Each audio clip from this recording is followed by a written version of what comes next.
أعوذ بالله من الشيطان الرجيم. بسم الله الرحمن الرحيم. إن هذا القرآن يهدي للتي هي أقوم ويبشر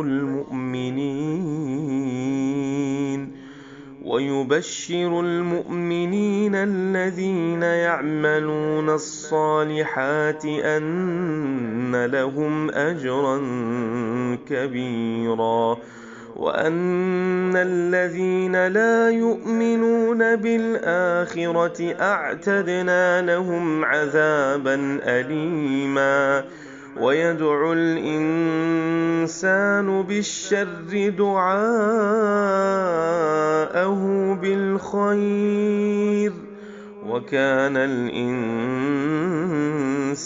عجولا. وجعلنا الليل والنهار آيتين فمحونا آية الليل وجعلنا آية النهار مبصرة لتبتغوا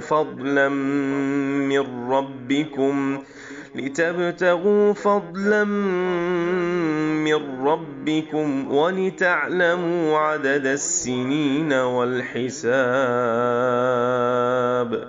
وكل شيء فصلناه تفصيلا. وكل إنسان ألزمناه طائره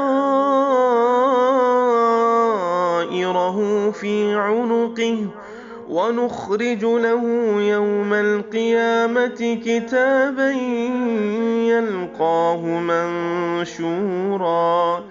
اقرأ كتابك كفى بنفسك اليوم عليك حسيبا.